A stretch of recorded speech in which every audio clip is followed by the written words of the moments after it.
Amazing facts, ஆச்சரியமான உண்மைகள் ஊழியங்களின் சார்பாக தானியேல் மற்றும் வெளிப்படுத்தலின் தீர்க்க தரிசனங்கள் என்ற தொடர் வரிசை வேத பாடங்களில் கலந்து கொள்ள இணைந்திருக்கிற தேவனுடைய பிள்ளைகள் எல்லாரையும் இயேசுவின் நாமத்தில் வாழ்த்தி வரவேற்கின்றோம். இந்த நாளின் செய்தியை நாம் தியானிப்பதற்கு முன்பாக இந்த நாளுக்குரிய இலவச பிரதியை உங்களுக்கு அறிமுகம் செய்வதிலே மகிழ்ச்சி அடைகின்றோம். விண்வெளியில் மகத்தான ஒரு நகரம் என்ற அழகான ஒரு சிறு நூல், பரலோகத்தை பற்றிய ஆச்சரியமான ஒரு புத்தகம். இந்த புத்தகத்தை இலவசமாக பெற்று நீங்கள் சத்தியங்களை கற்றுக்கொள்ள வேண்டும் என்றால் எங்களுடைய தொலைபேசி எண்ணுக்கு நீங்கள் அழைக்கும்படி நான் கேட்டுக்கொள்கின்றேன். அமேசிங் ஃபேக்ட்ஸ் வெப்சைட்டுக்குள்ளே சென்று நீங்கள் இந்த இலவச பிரதியை டவுன்லோட் பண்ணி இதை படிக்கவும் அநேகரோடு பகிரவும் வேண்டுமென்று உங்களை அன்போடு நான் அழைக்கின்றேன்.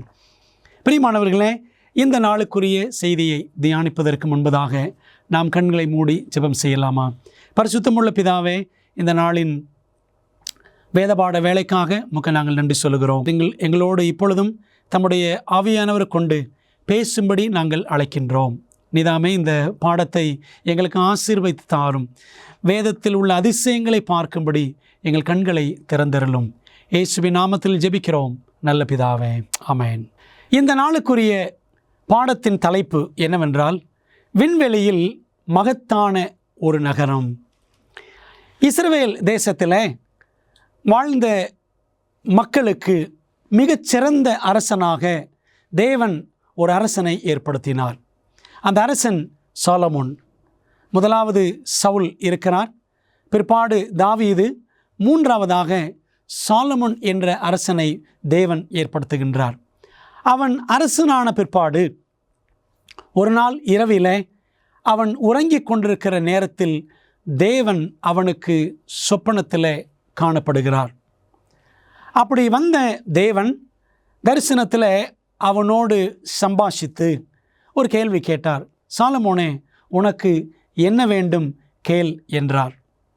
அப்பொழுது சாலமோன் தனக்கு வேண்டிய பணமோ புகழோ பேரோ அந்தஸ்தோ செல்வமோ செல்வாக்கோ வேறு எதுவுமே அவன் கேட்கவில்லை.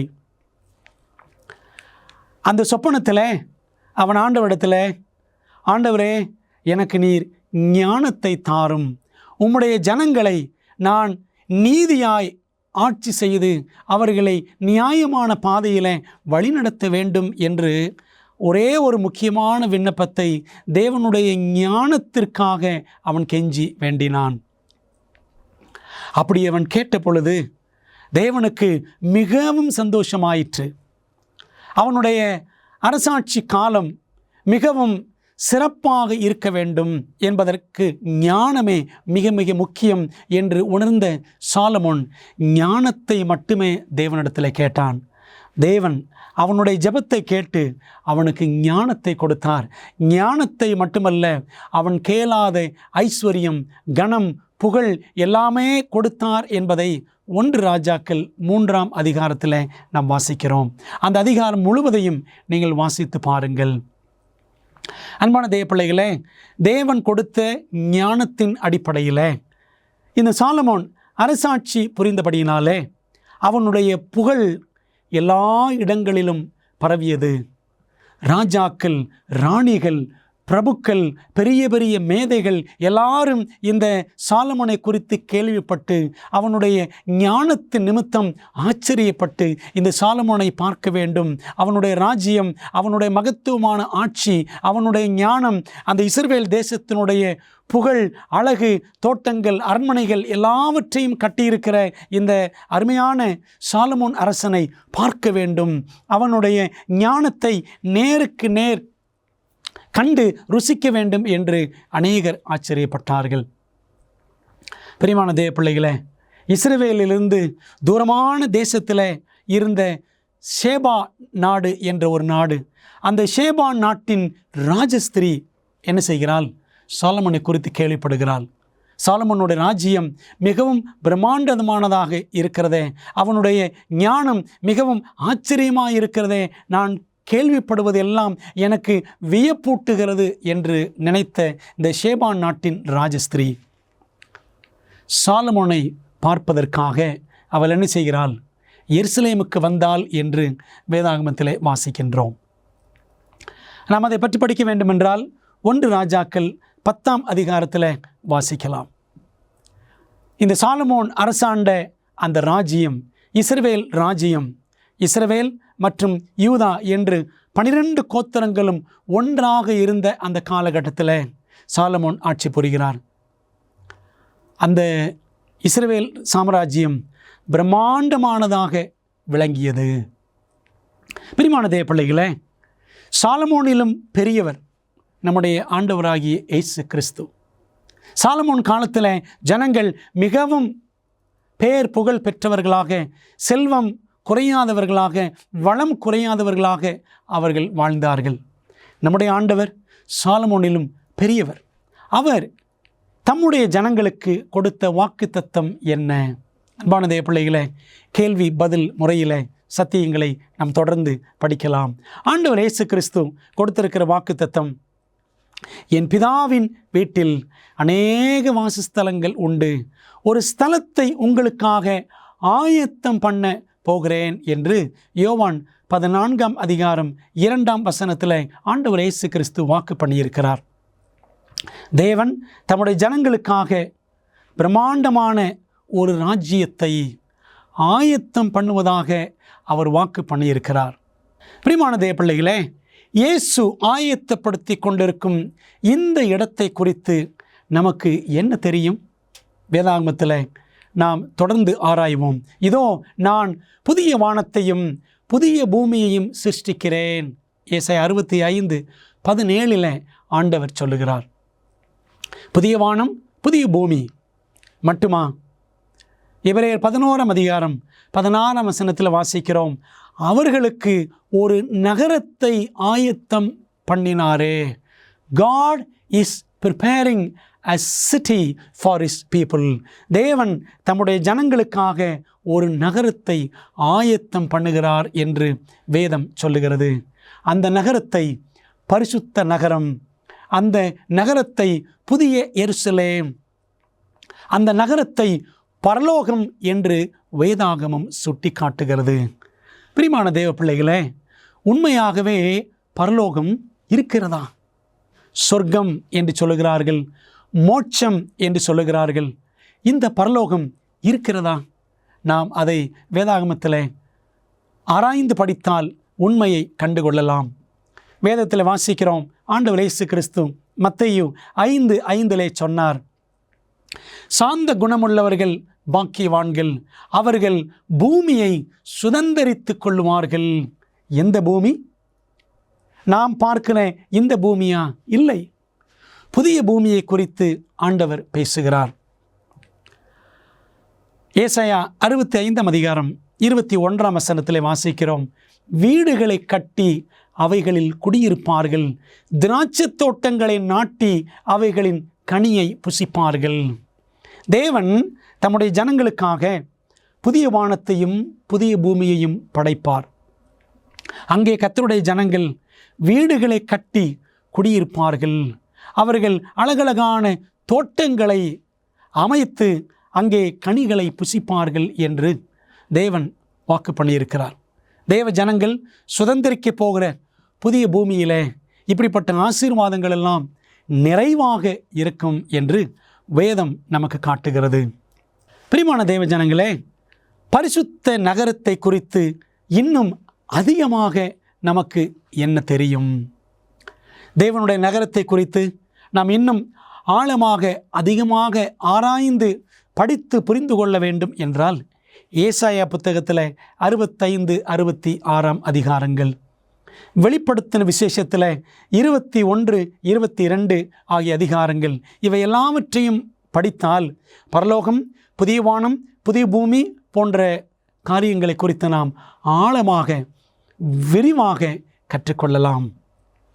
பரிசுத்த நகரத்தை குறித்து வெளிப்படுத்தல் 21ஆம் அதிகாரம் 16ஆம் வசனத்தில் வாசிக்கிறோம், அந்த நகரம் சதுரமாய் இருந்தது, அதன் அகலமும் நீளமும் சமமாய் இருந்தது, அவன் அந்த கோலினால் நகரத்தை அளந்தான் என்று வாசிக்கிறோம்.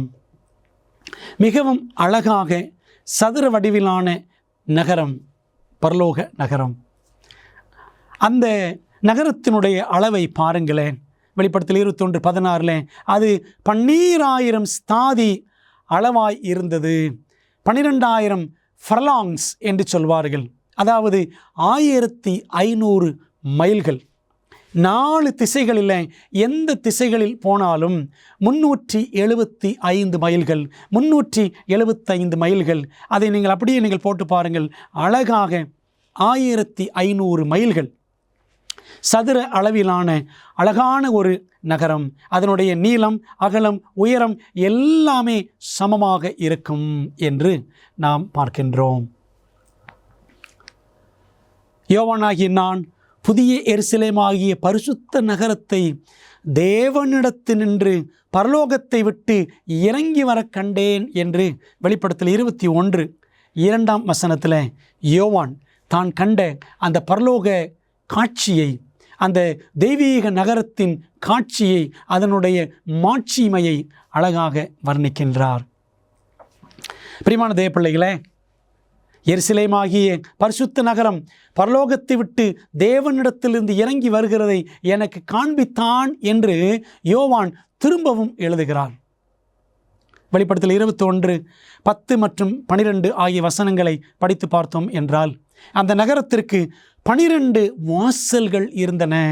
ஒவ்வொரு வாசலும் ஒரு முத்தால் செய்யப்பட்டிருந்தது. 12 விதமான கற்களை பற்றி நாம் அதே வெளிப்படுத்தல் 21 வாசிக்கின்றோம். இன்றைக்கு நாம் ஒரு சின்ன வைரக்கல் நம்முடைய கண்ணால் பார்த்திருக்கிறோமா? யோசித்து பாருங்கள். அப்படி நாம் நம்முடைய கைகளில் அந்த சின்ன வைரக்கல்லை எடுத்து அதை தொட்டு பார்த்தால் எத்தனை சந்தோஷம். ஆனால் பரலோகம் ஒவ்வொரு வாசலும் 12 வாசல்களும் ஒவ்வொரு முத்தால் 12 விதமான முத்துக்களால் அது செய்யப்பட்டு அலங்கரிக்கப்பட்டிருக்கும் என்று தேவ ஆவியானவர் நமக்கு சொல்லுகிறார். ஏன் 12 வாசல்கள் என்று யோசித்திருக்கிறீர்களா? காரணம் என்னவென்றால், தேவனுடைய ஜனங்கள் எந்த திசையிலிருந்து வந்தாலும், ஆண்டவரை ஏற்றுக்கொண்டு இயேசுவை ஏற்றுக்கொண்டு வருகிற பிள்ளைகள் எந்த திசையிலிருந்து வந்தாலும், எந்த கோத்திரத்திலிருந்து வந்தாலும் அவர்கள் பரலோகத்திலே பிரவேசிக்க முடியும். இயேசுவை விசுவாசிப்பது மட்டும்தான் காரியம்.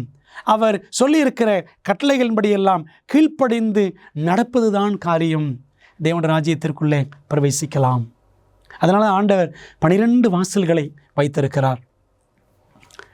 அந்த நகரத்தினுடைய மதில் வச்சிரக்கல்லால் கட்டப்பட்டிருந்தது. ஜாஸ்பர் ஸ்டோன் என்று ஆங்கிலத்தில் படிக்கிறோம். அந்த மதில் எவ்வளவு உயரம் என்று நீங்கள் பார்த்தால் 144 முழம் என்று பைபிளில் வாசிக்கிறோம். அதாவது 216 அடி உயரத்தில் அந்த நகரத்தின் மதில் அமைந்திருக்கும் என்று அதே அதிகாரத்தில் நாம் வெளிப்படுத்தல் 21 படிக்க முடியும். நகரம் தெளிந்த பளிங்குக்கு ஒப்பான சுத்த பொன்னாக இருந்தது என்று வெளிப்படுத்தல் 21:18 வாசிக்கிறோம். அந்த நகரம் இட் லுக்ட் கிறிஸ்டல் கிளியர், மிகவும் பளிங்கு போல மிக தெளிவான அழகான ஒரு நகரமாக, சுத்தமான நகரமாக பரலோகம் இருக்குமாம். இன்றைக்கு நாம் இருக்கிற நகரங்களை பாருங்கள். அழுக்கு படிந்த, எல்லாவித அசுத்தங்களும் நிறைந்த நகரங்களைத்தான் நாம் இன்றைக்கு நம்முடைய கண்கள் முன்னே பார்க்கின்றோம். ஆனால் தேவனுடைய நகரம், தொடர்ந்து நாம் வேதத்தில் வாசிக்கிறோம், நகரத்தின் வீதி தெளிவுள்ள பளிங்கு போல சுத்த பொன்னாக இருந்தது என்று வெளிப்படுத்தல் 21:21 வாசிக்கிறோம். பரலோக நகரம் இட்ஸ் அ கோல்டன் சிட்டி. இது ஒரு பொன்மயமான நகரம், தங்க நகரம் என்று வேதம் அழகாக சொல்லுகிறது. தெருக்கள் எல்லாம் பொன்னால் செய்யப்பட்டது. பட்டணத்து வீதியெல்லாம் சுத்த பொன்னாமே என்று ஒரு பழைய காலத்து பாடல் நாம் கேட்டிருக்கிறோமே. பரலோக பட்டணத்தின் வீதிகள் எல்லாம் தங்கத்தால் செய்யப்பட்டிருக்கும்.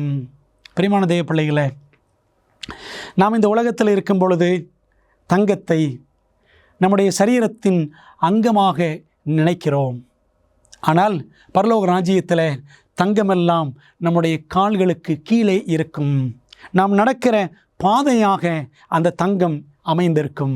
ஆக பிரியமான தேவ பிள்ளைகளே, பரலோகத்தில் நம்முடைய கால்களுக்கு கீழே இருக்க போகிற தங்கத்தை நாம் பெரிதாக மதித்து அதற்காக நாம் மிகவும் அங்கலாய்த்து இச்சித்து அலைய வேண்டாம். இருக்கிற செல்வம் செல்வாக்கு எல்லாவற்றையும் தேவனுக்காக, தேவனுடைய சத்தியத்தை உலகமெங்கும் கொண்டு செல்ல வேண்டும் என்ற ஒரே குறிக்கோளுக்காக மாத்திரம் நம்முடைய தங்கம் பணம் எல்லாவற்றையும் நாம் பயன்படுத்த வேண்டும். பிரியமான தேவ பிள்ளைகளே, பரலோக நகரத்தின் தண்ணீர் மற்றும் உணவை குறித்து வேதம் கூறுவது என்ன? அநேகர் கேள்வி கேட்பார்கள். பரலோகத்தில் பசி எடுக்குமா? பரலோகத்தில் தாகம் இருக்குமா? நாம் என்ன புசிப்போம், என்ன குடிப்போம் என்றெல்லாம் கேள்வி கேட்பார்கள். வேதத்தில் வாசிக்கிறோம், பின்பு பளிங்கை போல தெளிவான ஜீவ தண்ணீர் உள்ள சுத்தமான நதி ஆண்டுடைய சிங்காசனத்திலிருந்து புறப்பட்டு வருகிறதை எனக்கு காண்பித்தான் என்று வெளிப்படுத்தல் 22:1 அப்போஸ்தலன் யோவான் எழுதி வைக்கிறார். தொடர்ந்து பாருங்கள், அடுத்த வசனம். நதியின் இரு கரையிலும் 12 விதமான கனிகளை தரும் ஜீவ விருட்சம் இருந்தது. பரலோகத்திலே தண்ணீர் ஜீவ தண்ணீர், பரலோகத்திலே ஆகாரம் ஜீவ விருட்சத்தின் கனிகள். தொடர்ந்து வாசிக்கலாம். அது மாதந்தோறும் ஜீவ விருட்சம் மாதந்தோறும் தன் கனியை கொடுக்கும். அந்த விருட்சத்தின் இலைகள் ஜனங்கள் ஆரோக்கியம் அடைகிறதற்கு ஏதுவானவைகள் என்று நாம் வாசிக்கின்றோம். பரலோகத்தில் ஜீவ தண்ணீரை நாம் பருகுவோம். ஜீவ விருட்சத்தின் கனிகளை மாதந்தோறும் புசிப்போம். அந்த கனிகளை புசிக்க புசிக்க நம்முடைய வாழ்நாள் நீடித்து கொண்டே போகும். நித்திய ஜீவனை அருளக்கூடிய ஆரோக்கிய கூறுகள் ஜீவ விருட்சத்தின் கனியில் அடங்கி இருக்கிறது. அப்படியானால் பரலோகத்தில் ஆகாரம் உண்டு, பரலோகத்தில் தண்ணீர் உண்டு. இந்த ஜீவ விருட்சத்தின் கனி மட்டுமல்ல, இன்னும் ஏராளமான நாம் கண்டிராத கேள்விப்பட்டிராத ஆச்சரியமான கனிகள் அங்கே நிச்சயமாக இருக்கும் என்பதில் சந்தேகமே இல்லை. அன்பானவர்களே, பூமியில் வாழுபவர்களை காட்டிலும் பரலோகத்தில் வாழ்பவர்கள் எவ்வளவு வித்தியாசமானவர்களாக இருப்பார்கள். நாம் இந்த உலகத்தில் நம்முடைய கண்ணார சுற்றி எல்லா இடங்களிலும் பார்க்கும் பொழுது கண் தெரியாதவர்கள், காது கேளாதவர்கள், முடமானவர்கள், வியாதிப்பட்டவர்கள், சீக்கிரத்தில் இளம் பருவத்திலேயே குழந்தை பருவத்திலேயே மரித்து போகிறவர்கள் என்று எத்தனையோ பிரச்சனைகளை பாவத்தின் விளைவாக நாம் காண்கின்றோம். ஆனால் தேவன் நமக்கு ஆச்சரியமான ஒரு பாடத்தை, பரலோகத்தின் மிகுந்த ஆச்சரியங்களை நமக்கு வைத்திருக்கிறார். ஏசாயா 35 முழுவதையும் படித்து பாருங்கள். ஆண்டோடைய ராஜ்யத்தில் குருடரின் கண்கள் திறக்கப்படும், செவிடரின் செவிகள் கேட்கும், அங்கே முடவன் மானை போல துள்ளி குதிப்பான் என்றெல்லாம் நாம் வேதாகமத்தில் தீர்க்க தரிசனங்களில் வாசிக்கின்றோம். நீங்கள் இங்கே பார்க்கிற படம் பௌபாப் மரம் என்று சொல்லுகிறார்கள். பௌபாப் ட்ரீ. இந்த மரம் எங்கெல்லாம் காணப்படுகிறது என்றால் ஆப்பிரிக்கா, ஆஸ்திரேலியா, மடகாஸ்கர் போன்ற நாடுகளில் இந்த மரம் பரவலாக காணப்படுவதாக சொல்லுகிறார்கள். இந்த மரத்தினுடைய சிறப்பு தன்மைகள் என்னவென்றால், இந்த மரம் அதனுடைய பட்டை, வேர், அதனுடைய இலைகள், விதைகள், காய், கனிகள் எல்லாமே மனிதர்களுக்கும் மிருகங்களுக்கும் பயன்படக்கூடிய பொருட்களாக இருக்கின்றன. இந்த மரத்தை அதனுடைய கனிகளை புசித்தால் அந்த கனிகளில் வேண்டிய எல்லாவித தாது சத்துக்களும், பொட்டாசியம், மெக்னீசியம், பாஸ்பேட் என்ற அநேக சத்துக்களை சொல்லுவோமே, அந்த எல்லா சத்துக்களும் அந்த கனிகளில் அடங்கி இருப்பதாக அறிவியலாளர்கள் ஆய்வு செய்திருக்கிறார்கள். இந்த மரம், நாம் பார்க்கக்கூடிய இந்த மரம் இருக்கிறதே, சவுத் ஆப்பிரிக்காவில், தென்னாப்பிரிக்காவில் இந்த மரம் இருப்பதாக சொல்லுகிறார்கள். இந்த மரத்தினுடைய உயரம் 72 அடி என்று சொல்லப்படுகிறது. இந்த மரத்தினுடைய வாழ்நாள் சுமார் 6000 ஆண்டுகள் 6000 ஆண்டுகள் பழமையான ஒரு மரம் என்று கூட இதை சொல்லுகிறார்கள். பிரியமானவர்களே, 6000 ஆண்டுகளுக்கு முன்பாக தேவன் ஒரு மரத்தை இந்த பூமியிலே வைத்திருந்தார். ஏதேன் தோட்டத்தில் ஜீவ விருட்சம் என்ற மரம். அந்த மரம், அதனுடைய கனிகள், இவைகளை நம்மால் புசிக்க முடிந்ததா? இல்லை. காரணம், மனிதனுடைய பாவத்து நிமித்தம் தேவன் ஜீவ விருட்சத்தையும் அதனுடைய கனிகள் எல்லாவற்றையும் அவர் பரலோகத்திற்கு கொண்டு போய்விட்டார். அந்த மரம் இப்பொழுது பரலோகத்தில் இருப்பதாக வெளிப்படுத்தல் 2ஆம் அதிகாரம் 7ஆம் வசனத்திலே வாசிக்கிறோம். பிரியமான தேவ பிள்ளைகளே, இப்படிப்பட்ட ஜீவ விருட்சம், அதிலிருந்து கிடைக்கக்கூடிய கனிகள் தான் தேவ பிள்ளைகள் புசிக்க போகிற பரலோக ஆகாரமாக இருக்கும். ஆகவே அப்படிப்பட்ட ராஜ்யத்தில் பாருங்கள், செவிடரின் செவிகள் திறவுண்டு போம். ஏசாயா 35:5 வாசிக்கிறோம். அப்பொழுது முடவன் மானை போல் குதிப்பான், ஊமையன் நாவும் கெம்பீரிக்கும். ஊமையர்கள், செவிடர்கள், குருடர்கள், முடவர்கள், இப்படிப்பட்டவர்கள் ஒருவருமே பரலோகத்தில் புதிவான புது பூமியில் இருக்கப் போவது இல்லை. ஏனென்று சொன்னால், பரலோக ராஜ்யம் தீங்குகள் இல்லாத நகரம். தீமைகளை தேவ ஜனங்கள் அங்கே ஒருபோதும் காண மாட்டார்கள். ஏசாயா 65:25 வாசிக்கிறோம். அவைகள் தீங்கு செய்வதுமில்லை, கேடு உண்டாக்குவதுமில்லை. புதிய வானம் புதிய பூமியிலே மிருகங்கள் இருக்குமா என்று கேட்பார்கள். மிருகங்கள் இருக்கும். ஏசாயா 11ஆம் அதிகாரத்தையும் ஏசாயா 65ஆம் அதிகாரத்தையும் இரண்டையுமே படித்து பாருங்கள். மனிதர்களுக்கும் அங்கே தீமைகள் இருக்காது. மிருகங்களும் அங்கே ஒன்றுக்கொன்று தீமை செய்து கொள்ளாது. மிருகங்கள் எந்த விதத்திலும் ஒன்றை ஒன்று பாதிக்காமல், தீங்கு செய்யாமல் ஒற்றுமையாக சேர்ந்து வாழும் என்பதை நமக்கு வேதம் அழகாக சொல்லுகிறது. இங்கே ஒரு படம் நீங்கள் பார்க்கிறீர்கள். ஒரு சிங்கம், ஒரு கரடி, ஒரு புலி, இந்த மூன்றுமே ஒன்றாக இருக்கிற ஒரு காட்சியை நாம் பார்க்கிறோம். இந்த மூன்றுமே குட்டிகள். சிங்கக்குட்டி, கரடிக்குட்டி, ஒரு புலிக்குட்டி என்று 3 குட்டிகளை பார்க்கிறோம். இப்படிப்பட்ட ஒரு அரிய காட்சி 2001ஆம் ஆண்டிலே எடுக்கப்பட்ட ஒரு காட்சி தான் நாம் இங்கே பார்க்கிறோம். பிரியமான தேவ பிள்ளைகளே, இப்படி மிருகங்கள் எல்லாம் சேர்ந்து ஒன்றாக வாழ்ந்த காலகட்டம் எப்பொழுது என்றால், நோவாவின் பேழையில்தான் மிருகங்களெல்லாம் ஒன்றாக இருந்தன.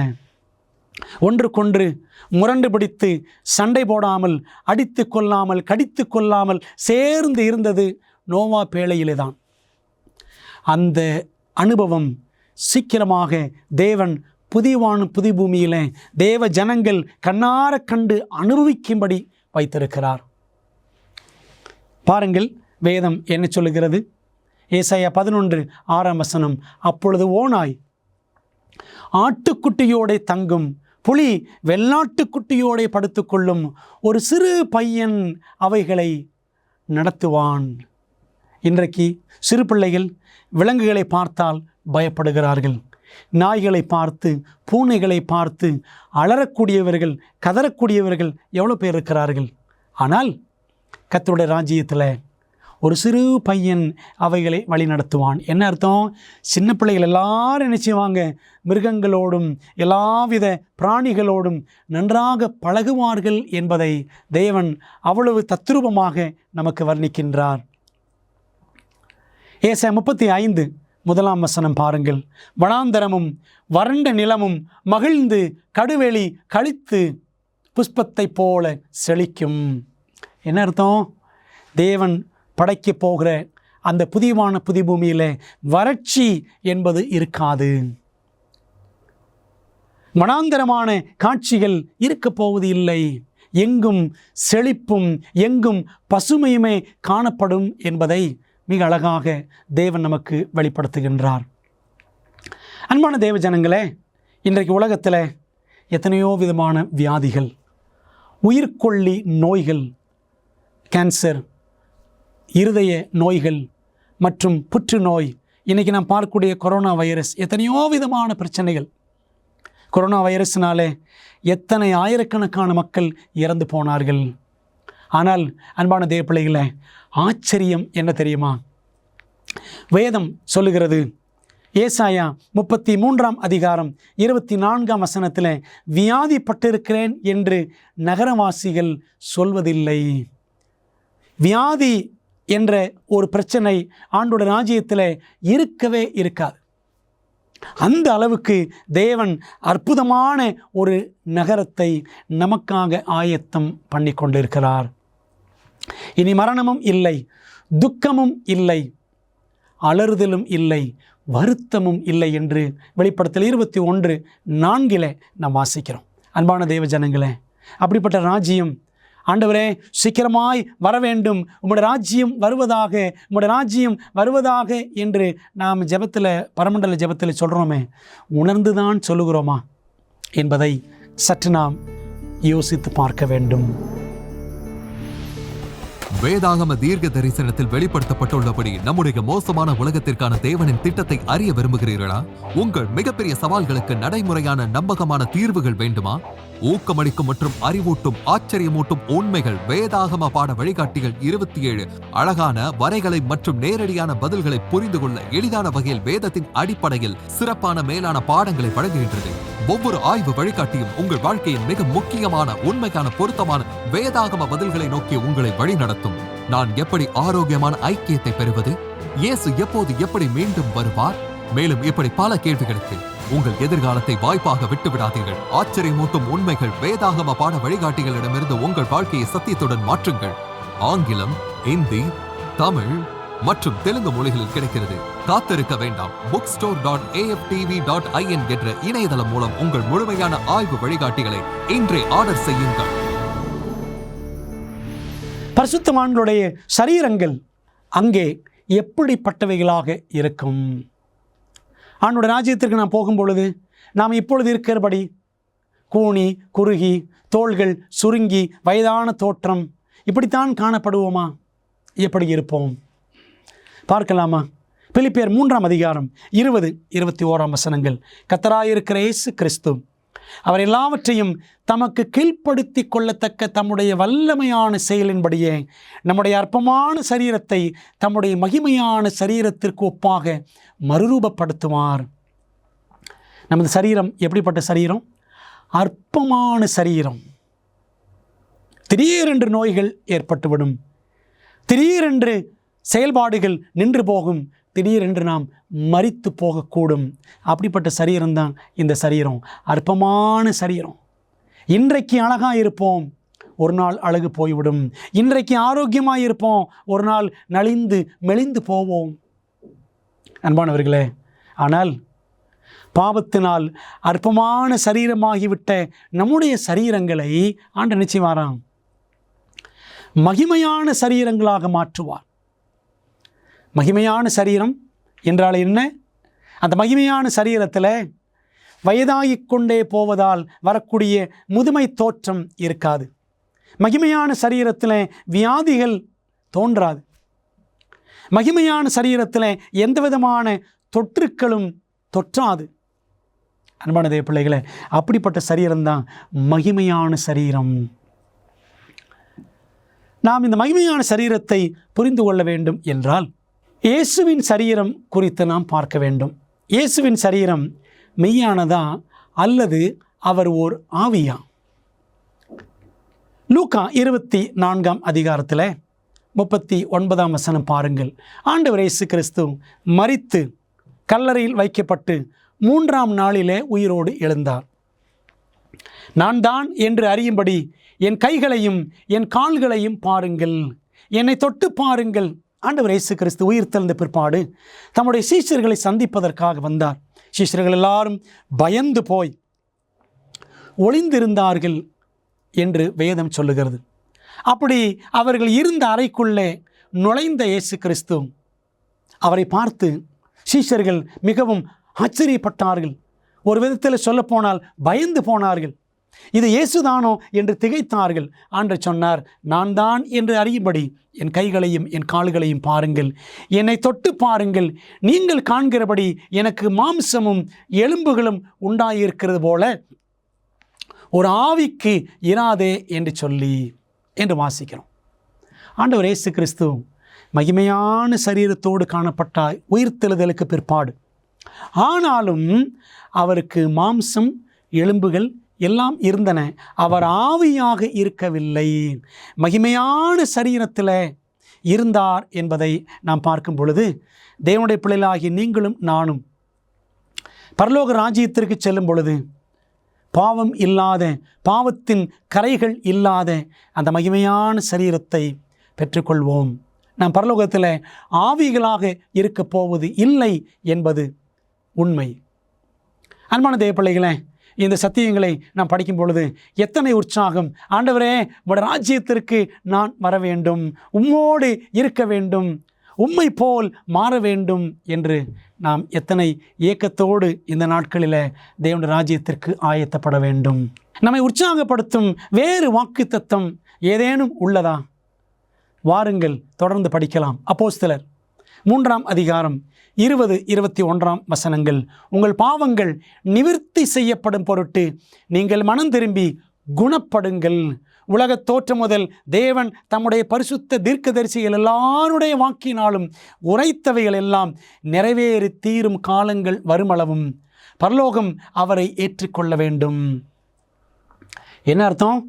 ஆண்டவர் இந்த உலகத்தில் நடக்க வேண்டும் என்று என்னென்ன காரியங்கள் எல்லாம் திட்டமிட்டாரோ, தீர்க்கதரிசிகள் மூலமாக என்னென்ன தீர்க்க தரிசனங்கள் எல்லாம் நிறைவேற வேண்டும் என்று அவர் நியமித்து வைத்திருக்கிறாரோ, அவைகளெல்லாம் சீக்கிரத்தில் நிறைவேறும். ஏறக்குறைய நிறைவேறிவிட்டன.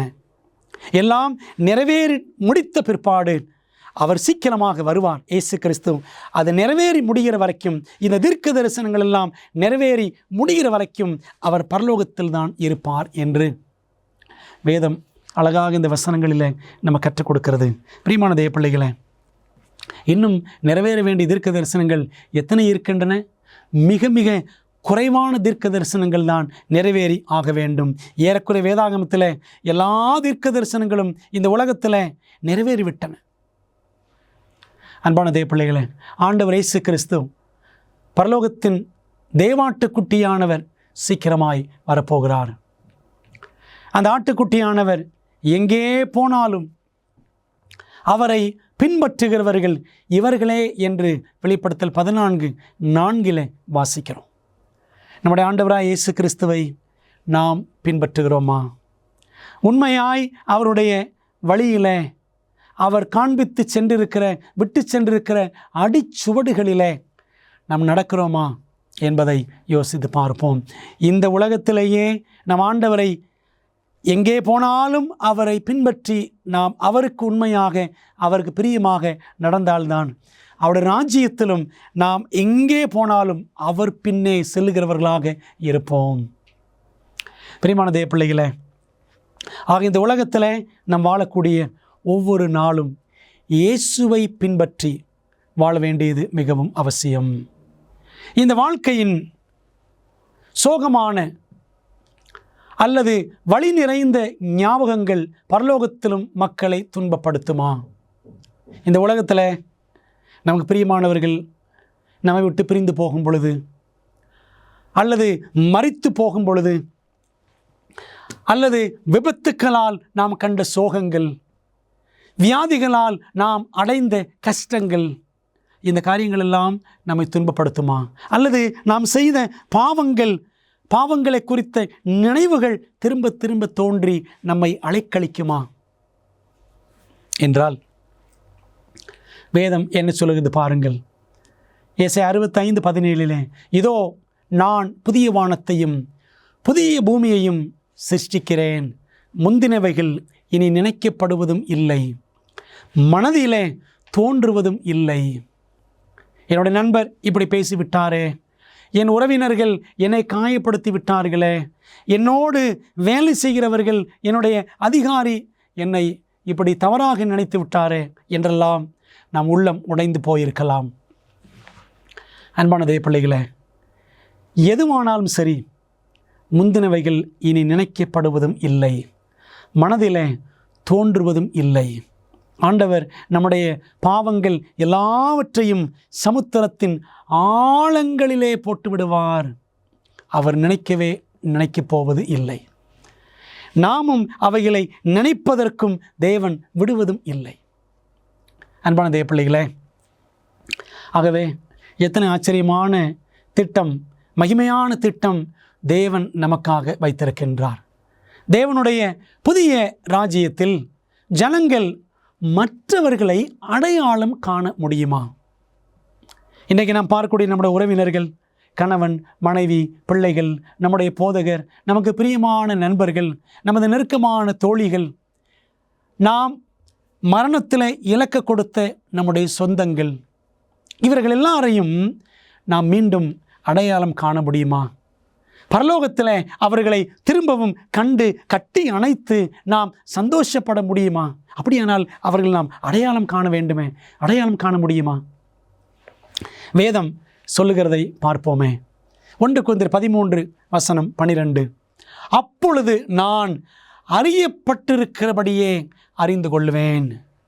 இப்பொழுது நாம் குறைந்த அறிவுள்ளவர்கள், ஆனால் அப்பொழுது ஆண்டோட ராஜ்யத்தில் நாம் சேரும் பொழுது அறியப்பட்டிருக்கிறபடியே இருக்கிற காரியங்களை அல்லது இருப்பவர்களை, நாம் கண்முன்னே இருப்பவர்களை இருக்கிற வண்ணமாகவே நாம் அடையாளம் கண்டுகொள்ள முடியும் என்பதை இந்த வசனம் உறுதிப்படுத்துகிறது.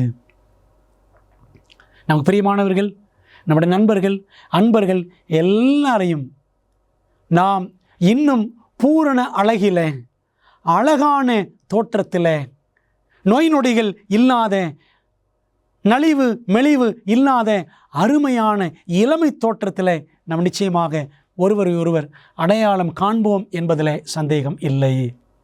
வரப்போகிற தேவனுடைய ராஜ்யத்தை குறித்த வேறு என்ன சிலிர்ப்பூட்டும் வாக்குத்தத்தங்களை தேவன் நமக்கு கொடுக்கிறார். இந்த வேத புத்தகம் ஆச்சரியமான புத்தகம். தேவன் இதில் நம்முடைய ரட்சிப்புக்கும் நம்முடைய எதிர்காலத்துக்கும் நித்திய ஜீவனுக்குமான அற்புதமான வாக்குத்தத்தங்களை கொடுத்திருக்கிறார். அதில் அடுத்த வாக்குத்தத்தம் ஏசாயா 35:10 வாசிக்கிறோம். கர்த்தரால் மீட்கப்பட்டவர்கள் திரும்பி ஆனந்த களிப்புடன் பாடி சீயோனுக்கு வருவார்கள், நித்திய மகிழ்ச்சி அவர்கள் தலையின் மேல் இருக்கும். எப்படிப்பட்ட மகிழ்ச்ி? நித்திய மகிழ்ச்சி. ஆனந்த களிப்புடன் துதி பாடல்கள் பாடி பரலோக ராஜ்யத்தில் தேவனுடைய பிள்ளைகள் வந்து சேருவார்கள். பிரியமான தேவ பிள்ளைகளே, அந்த நித்திய மகிழ்ச்சி நிறைந்த நகரத்திற்கு நாம் ஒவ்வொரு நாளும் ஆயத்தப்படுகிறோமா? வேதம் தொடர்ந்து சொல்லுகிறது, உம்முடைய வலது பார்சத்தில் நித்திய பேரின்பமும் உண்டு. சங்கீதம் 16:11. நித்திய மகிழ்ச்சி, நித்திய பேரின்பம் என்று வேதம் சொல்லுகிறதே. தேவன் என்ன சொல்லியிருக்கிறாரோ அவர் வாக்கு பண்ணினதை நிச்சயமாக நிறைவேற்றுவார். சகரியா 8:5 நாம் சிறு பிள்ளைகளுக்குரிய ஒரு சந்தோஷமான நற்செய்தியை பார்க்கிறோம். இதை கவனித்து கொண்டிருக்கிற பிள்ளைகளே, பைபிள் என்ன சொல்லுது பாருங்க. நகரத்தின் தெருக்களில் விளையாடுகிற ஆண் பிள்ளைகளும் பெண் பிள்ளைகளும் அதன் வீதிகளில் நிறைந்திருக்கும் என்று சேனைகளின் கர்த்தர் சொல்லுகிறார். பெற்றோர்களே, நம்முடைய பிள்ளைகள் எப்பொழுதுமே ரொம்ப சுறுசுறுப்பாக ஓடி ஆடி விளையாட வேண்டும் என்று நாம் விரும்புவோம். எனக்கு நான் இருக்கிற தெருவில் நண்பர்கள் இருக்க வேண்டும் என்று பிள்ளைகள் விரும்புவார்கள். அதே போல பரலோகத்தின் தெருக்களில் ஆண் பிள்ளைகளும் பெண் பிள்ளைகளும் விளையாடி மகிழ்வார்கள். அது எத்தனை ஆனந்தமாக நம்முடைய பிள்ளைகளுக்கு இருக்கும்.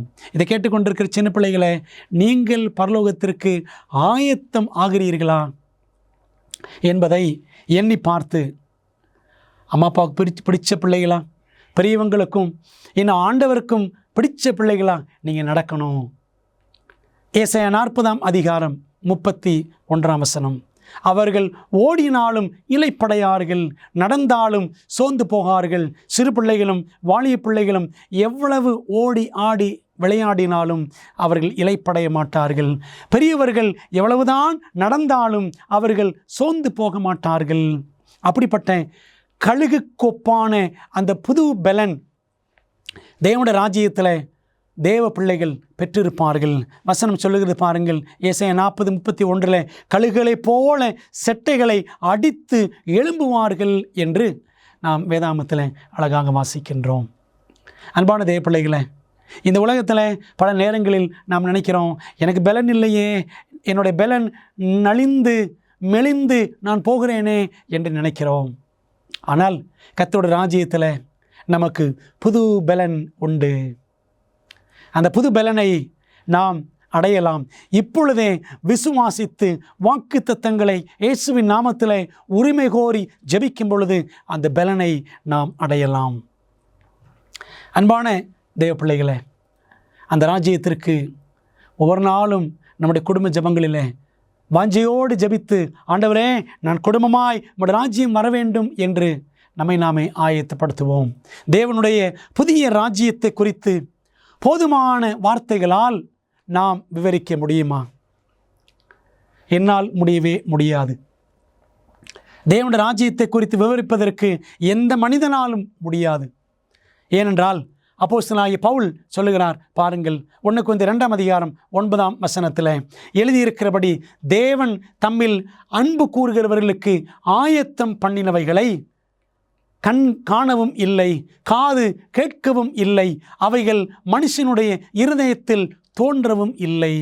ஆண்டவர் தம்முடைய பிள்ளைகளுக்காக, உங்களுக்காக, எனக்காக ஆயத்தம் பண்ணியிருக்கிற அந்த ராஜ்யம், அந்த ராஜ்யத்தினுடைய ஐஸ்வர்யங்களை, அந்த ராஜ்யத்தினுடைய ஆசீர்வாதங்களை, அந்த ராஜ்யத்தினுடைய மகிமையான காரியங்களை எந்த மனித கண்ணும் காணவில்லை, எந்த மனித காதுகளும் கேள்விப்பட்டதும் இல்லை. பரலோகம் எப்படி இருக்கும், அப்படி இருக்கணும், யாரும் கேள்விப்பட்டதும் இல்லை. அவைகள் மனுஷனுடைய இருதயத்தில் தோன்றவும் இல்லை. ஒரு மனிதன் பரலோகம் இப்படித்தான் இருக்கும் என்று தன்னுடைய பேனாவை எடுத்து அவனால் எழுதி முடிக்க முடியாது. பிரியமான தேவ பிள்ளைகளே, இப்படிப்பட்ட நிறைந்த ஆசீர்வாதம் பரலோக ராஜ்யத்தில் நமக்கு காத்திருக்கிறது. தேவனிடத்தில் அன்பு கூறுகிறவர்களுக்கு என்று இங்கே பவுல் எழுதுகிறார். நீங்கள் ஏசாயா 64:4 படித்து பாருங்கள். தேவனே உமக்கு காத்திருக்கிறவர்களுக்கு, ஆண்டவருக்கு யார் காத்திருக்கிறார்களோ, ஆண்டவருக்கு யார் அன்பு கூறுகிறார்களோ, அப்படிப்பட்டவர்களுக்கு தேவன் இந்த ஆசீர்வாதங்களை எல்லாம் வைத்திருக்கிறார். பிரியமான தேவ பிள்ளைகளே, நாம் தேவனுக்காய் காத்திருக்கிறோமா? தேவன் மீது மெய்யாகவே அன்பு கூறுகிறோமா? நாம் அப்படி செய்தால் பரலோகம் நமக்கு மிகப்பெரிய ஒரு வெகுமதியாக கிடைக்கும். தேவனுடைய புதிய ராஜ்யத்தின் மிக உன்னதமான வெகுமதி என்ன தெரியுமா? நமக்கு அங்கே ஜீவத்தண்ணீர் இருக்கிறது, ஜீவவிருட்சத்தின் கனியை புசிப்போம், நகரம் அது சதுரமாக இருக்கும், பொன்னான வீதிகள், அப்படி இப்படின்னு நிறைய இருந்தாலும் மிக முக்கியமான ஒரு மாபெரும் விலைமதிப்பற்ற வெகுமதி என்ன தெரியுமா? தேவன் தாமே அவர்களோட கூட இருப்பார். வெளிப்படுத்தல் 21:3 வாசிக்கிறோம். தேவன் தம்முடைய பிள்ளைகளோடு கூட இருப்பார். அன்பான தேவ பிள்ளைகளே, 2000 ஆண்டுகளுக்கு முன்பாக இயேசு கிறிஸ்து இந்த உலகத்தில் மனிதனாக வந்து உதித்தார், மனிதனாக வாழ்ந்தார், நம் மத்தியிலே அவர் வாசம் பண்ணினார் என்றுதான் யோவான் 1:14 வாசிக்கிறோம். அவர் கிருபையினாலும் சத்தியத்தினாலும் நிறைந்தவராய் நமக்குள்ளே வாசம் பண்ணினார். என்ன நடக்கும் தெரியுமா? ஆண்டவர் 1000 ஆண்டுகள் பரலோக அரசாட்சி முடித்து 3ஆம் வருகையில் பரலோகம் முழுவதையுமே அவர் நினைச்சுவாராங்க இறக்கி கீழே கொண்டு வந்து விடுவார். பழைய வானம் பழைய பூமி எல்லாவற்றையும் ஒழித்துவிட்டு புதிய வானம் புதிய பூமியை ஆண்டவர் படைத்து பரலோக ராஜ்யத்தை அப்படியே புதிய பூமியில் அவர் ஸ்தாபிப்பார். அதனால தான் தேவன் தாமே அவர்களோட கூட இருப்பார். பிரியமான தேவ பிள்ளைகளை, 2ஆம் வருகையில் தேவ ஜனங்கள் இங்கிருந்து இயேசுவோடு கூட பரலோகத்திற்கு செல்லுவோம். தேவன் தம்முடைய பிள்ளைகளை கரம் பிடித்து அழைத்து செல்வது திருமணம் என்று வைத்துக் கொள்ளுங்களேன். ஆட்டுக்குட்டியானவரின் கல்யாண விருந்து. பரலோகத்தில் 1000 ஆண்டுகள் நாம் அதை ஹனிமூன், தேன் நிலவு என்று சொல்லலாம். 1000 ஆண்டுகள் பரலோகத்தில். அதற்கு பிறகு மணப்பெண் மணமகன் 2 பேரையும் கல்யாணம் ஆன பிள்ளைகளை செட்டில் பண்ணுவாங்க பார்த்தீங்களா? அதே போல் தேவன் தம்முடைய பிள்ளைகளோடு கூட பரலோக மணவாளன் மணவாட்டியாகிய தம்முடைய திருச்சபையோடு பிள்ளைகளோடு கூட என்றென்றுமாக புதிவான புது பூமியில் அவர் நிச்சயவாரான் செட்டில் ஆயிடுவார். அன்பான தேவ பிள்ளைகள், இதைத்தான் வெளிப்படுத்தல் 21:3 வாசிக்கிறோம். தேவன் தாமே அவர்களோடு கூட இருப்பார். இதுதான் மிக உன்னதமான ஆசீர்வாதம். பரலோகத்தில் எனக்கு இந்த பொருள் இருக்கும், அந்த பொருள் இருக்கும், நான் அவரை பார்ப்பேன், இவரை பார்ப்பேன் என்றெல்லாம் நாம் நிறைய எதிர்பார்ப்புகள் வைத்திருந்தாலும், அவரோடு கூட இருப்பேன், இவரோடு கூட இருப்பேன் என்றாலும், மிகப்பெரிய உன்னதமான வெகுமதி தேவன் நம்மோடு கூட இருப்பார். நாம் அவரை கண்ணார காண்போம், அவர் கரம் பிடித்து நடப்போம், அவர் பேசுவதை நேரடியாக கேட்போம். எத்தனை பேரானந்தம்! அருமையான தேவ பிள்ளைகளே, தேவனுடைய பரலோக ராஜ்யத்திலிருந்து ஜனங்களை எது புறம்பே தள்ளும்? இப்படிப்பட்ட ராஜ்யத்தில் நாம் போய் சேராதபடிக்கு நம்மை எது தடுக்கும்? ஜாக்கிரதையாய் நம்ம கற்றுக்கொள்ள வேண்டும். தீட்டுள்ளதும் அருவருப்பையும் பொய்யையும் நடப்பிக்கிறதுமாகிய ஒன்றும் அதில் பிரவேசிப்பதில்லை. வெளிப்படுத்தல் 21:27 வாசிக்கிறோம். நம்மிடத்தில் தீட்டான காரியங்கள். தீட்டான காரியம் என்றால் எது? பாவம். பாவம்தான் தேவனுடைய பார்வையில் நம்மை தீட்டுள்ளவர்களாக காணப்படும்படி செய்கிறது. ஆகவே தீட்டு, அருவருப்பு, பொய், இந்த எல்லா காரியங்களையும் நாம் ஒதுக்கிவிட வேண்டும். இல்லை என்றால் இந்த காரியங்கள் நம்மை பரலோகத்தை விட்டு வெளியே தள்ளிவிடும். ஜெயங்கொள்ளுகிறவன் எல்லாவற்றையும் சுதந்தரித்து கொள்ளுவான். வெளிப்படுத்தல் 21:7 வாசிக்கிறோம். நாம் ஜெயிக்க வேண்டும். பாவத்தையும் உலகத்தையும் மாம்சத்தையும் பிசாசையும் ஜெயிக்க வேண்டும். அந்த ஜெயமுள்ள வாழ்க்கையை நாம் வாழ ஆயத்தமா?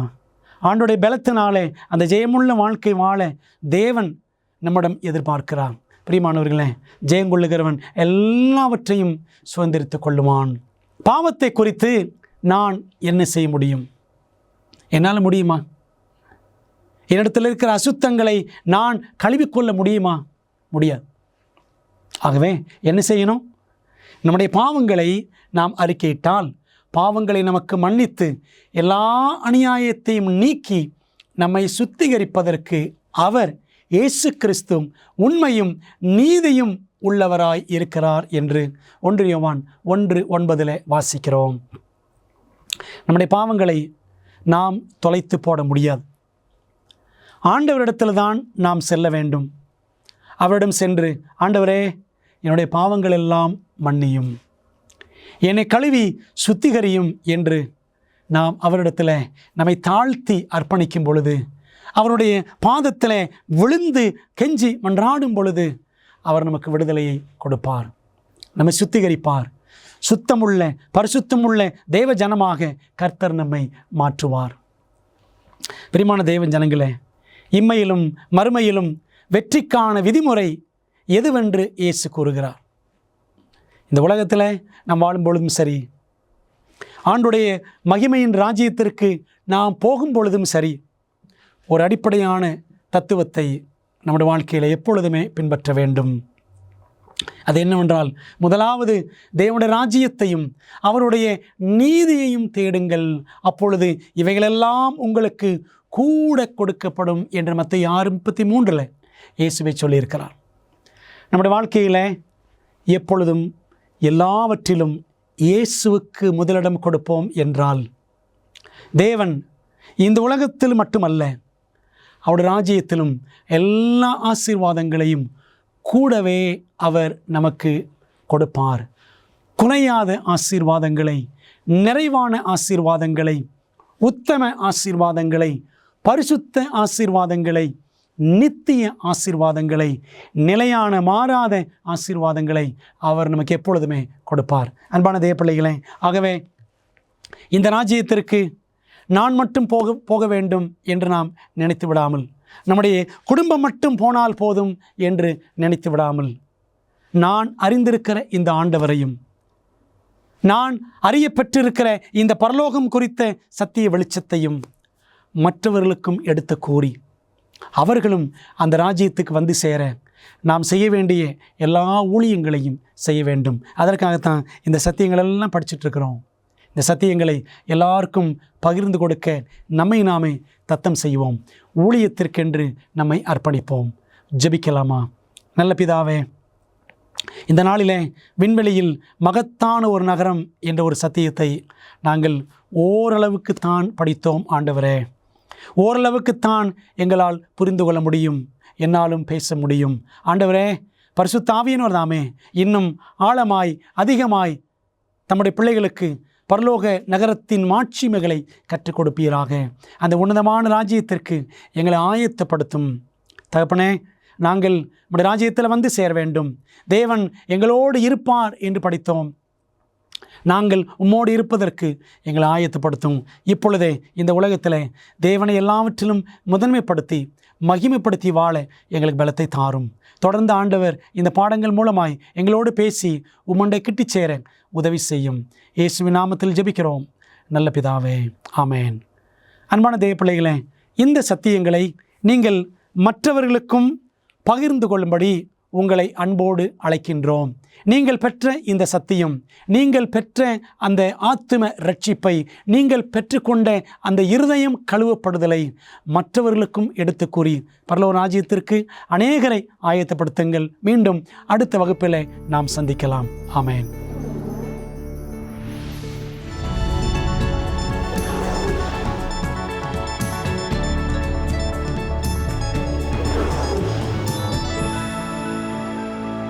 தொடர்ச்சியாக இருளை வெளிப்படுத்தும் போது மனிதர்களும் உயிரினங்களும் மனச்சோர்வுடன் போராடுகிறார்கள் என்பதை விஞ்ஞானிகள் நமக்கு பலவிதமான சந்தர்ப்பங்களில் நிரூபித்துள்ளார்கள். ஆர்க்டிக் பிராந்தியங்களில் ஒவ்வொரு ஆண்டும் குளிர்கால மாதங்களில் இதை காணலாம். அழகிய கிராமமான ரூகன் நார்வேயில் ஒரு ஆழமான பள்ளத்தாக்கில் அமைந்திருக்கிறது. அங்கு மலைகள் ஒவ்வொரு ஆண்டும் 6 மாதங்களுக்கு சூரியனின் கதிர்களை தடுக்கும். இது உண்மையில் 3400 குடியிருப்பாளர்களை நிழல் நிலையில் வைத்திருக்கிறது. சில நேரங்களில் குளிர்காலம் முழுதும் இருள் மனச்சோர்வை உண்டாக்கும். நகர தலைவர்கள் இந்த 2 மாதங்களில் தங்கள் கிராமத்தை ஒளிரச் செய்ய உதவ ஒரு பிரகாசமான யோசனை அவர்களுக்கு கிடைத்தது. 2013 அக்டோபரில் 3 பிரம்மாண்டமான 550 சதுர அடி கண்ணாடியின் வரிசை அருகில் உள்ள மலையில் ஊருக்கு 1000 அடி உயரத்தில் நிறுவினார்கள். கணினி கட்டுப்பாடு மற்றும் சூரிய சக்தி கண்ணாடிகள் குளிர்கால மாதங்களில் சூரியனை கண்காணித்து டவுன் சதுக்கத்தில் சூரிய ஒளியின் ஒரு பெரிய கற்றை அவர்களின் வாழ்க்கையை பிரகாசமாக்குகிறது. இன்று குளிர் மாதங்களில் நீங்கள் ரூகனை பார்வையிட்டால் பிரதிபலிக்கும் சூரிய ஒளியில் நகர சதுக்கத்தில் குளிக்க ஜனங்கள் அடிக்கடி கூடி வருவதை அல்லது நீண்ட இருக்கைகளில் அமர்ந்திருப்பதை காணலாம்.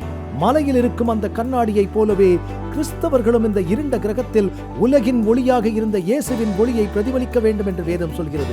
இதை பற்றி விரிவாக மத்தேயு 5:14 நீங்கள் உலகத்துக்கு வெளிச்சமாய் இருக்கிறீர்கள், மலையின் மேல் இருக்கிற பட்டணம் மறைக்கப்பட்டிருக்க மாட்டாது என்று. நாம் விளக்கை கொளுத்தி மரக்காலால் மூடி வைக்காமல் விளக்கு தண்டின் மேல் வைப்பார்கள். அப்பொழுது அது வீட்டில் உள்ள அனைவருக்கும் வெளிச்சம் கொடுக்கும். இவ்வாறாக மனுஷர் உங்கள் நற்கிரியைகளை கண்டு பரலோகத்தில் இருக்கிற உங்கள் பிதாவை மகிமைப்படுத்தும்படி உங்கள் வெளிச்சம் அவர்கள் முன்பாக பிரகாசிக்க கடவுது. ஆகவே இயேசுவை பிரதிபலிப்பதன் மூலம் மற்றவர்களின் வாழ்க்கையை பிரகாசமாக்க நண்பர்கள் என்று பிரயோஜனமாக இருக்கிறார்கள்.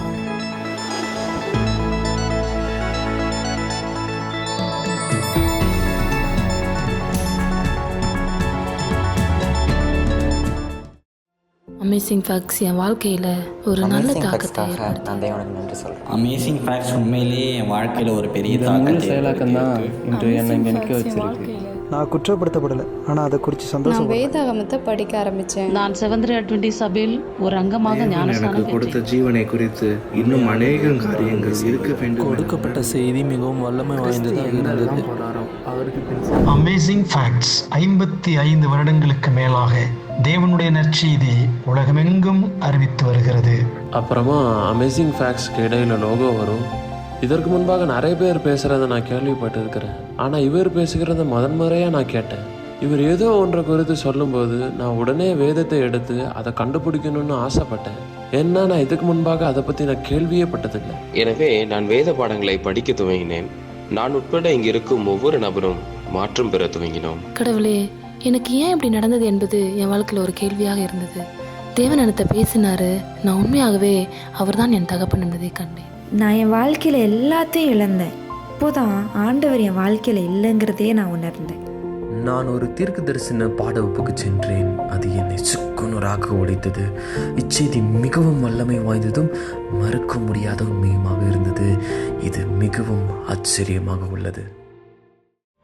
இந்த வேத பாடங்களை படித்ததால் உங்கள் மனதிலே கேள்விகள் இருக்கின்றனவா?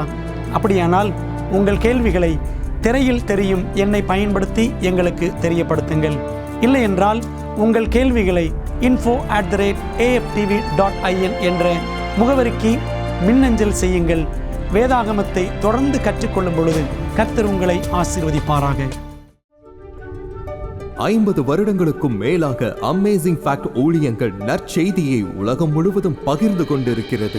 இயேசுவின் சித்தத்தின்படி அனைத்து மக்களுக்கும் நித்திய சுவிசேஷத்தை அறிவித்துக் கொண்டிருக்கிறது. உங்கள் ஜெபத்திற்கும் ஆதரவிற்கும் நன்றி.